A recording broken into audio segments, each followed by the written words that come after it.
Ok, ciao di nuovo ragazzi, excusez-moi, j'ai eu un bug, je recommence. Enfin, je recommence pas, mais je vous fais la suite dans un deuxième fichier. Alors, du coup, ensuite, vous aviez un petit topo sur Pulcinella, dans lequel on vous dit que Pulcinella est un personnage de la Commedia dell'arte. Si jamais vous avez jamais entendu ce mot, ce qui est un peu étrange quand même, mais bon, c'est pas grave. Si jamais vous l'avez jamais entendu, de toute façon, on va l'étudier maintenant. Et je vous disais que dans la Commedia dell'arte, les personnages sont aussi appelés les masques. Donc ils portent tous des masques, mais on les appelle également les masques, les maschere. Pulcinella è una maschera della commedia dell'arte. Et pour chaque masque, on a une ville italienne, un caractère spécifique et un costume qui sont spécifiques justement à ce masque, donc à ce personnage. Et dans la commedia dell'arte, il y a deux types de personnages, les zanni, ce sont les serviteurs, et i padroni, les maîtres, ou les patrons. Suite à ça, vous aviez un texte pour faire une compréhension de l'écrit. Donc vous lisiez le texte, normal, et normalement il y avait beaucoup de mots que vous ne connaissiez pas, mais deviez pas, pardon, j'arrive plus à parler. Il ne devait pas y avoir de problème de compréhension, je pense, sauf pour certains mots isolés, mais l'ensemble du texte, normalement, vous devriez le comprendre sans trop de problème. Vous deviez evidenziare, ça veut dire surligner, c'est pour ça que je vous ai mis un petit dessin de surligneur pour que vous vous souveniez que evidenziare, ça veut dire surligner, c'est-à-dire mettre en évidence, en fait. La partie du texte qui était liée au costume, donc là où on vous décrivait le costume de Pulcinella.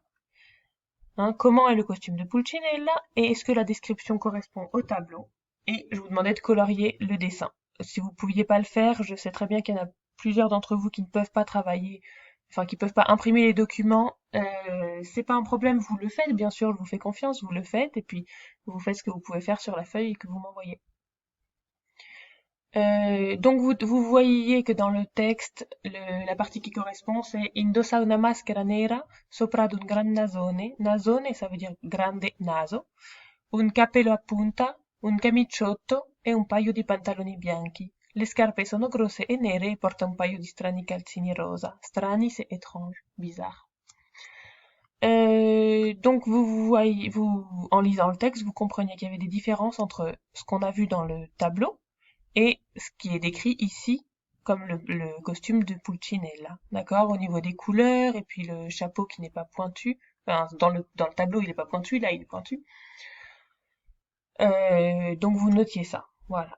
Ensuite, vous deviez remplir la carte d'identité de Pulcinella. Alors, il y en a plein d'entre vous qui n'ont pas mis comme nome Pulcinella. Donc je suis un peu surprise parce que si vous remplissez la carte d'identité de Pulcinella, son nom c'est Pulcinella, d'accord?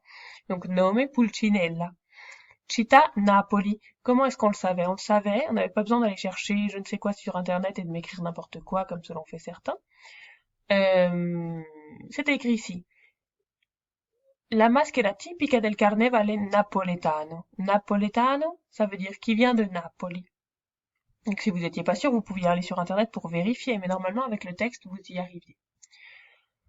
Son métier. Alors, bien évidemment, c'est un burattino, c'est souvent un burattino, c'est-à-dire une marionnette, mais son métier dans la commedia dell'arte, je voulais dire, c'est servitore ou zanno. On utilise les deux mots, servitore o zanno, par opposition au padrone ou au maître.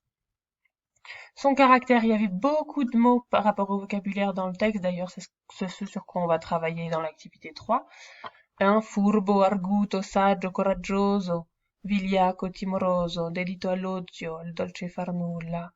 Il y avait autre chose. È simpatico, è amabile, è egoista. D'accord, donc vous pouviez mettre tout ce que vous avez trouvé. Et les couleurs de son costume, bianco, nero, rosso. Et anche rosa per i calzini che ho dimenticato. Et voilà. J'espère que vous avez écouté ma correction et qu'elle vous sera utile à quelque chose. N'hésitez pas à me contacter si vous avez des questions et je vous souhaite bon courage pour tout. Buona serata!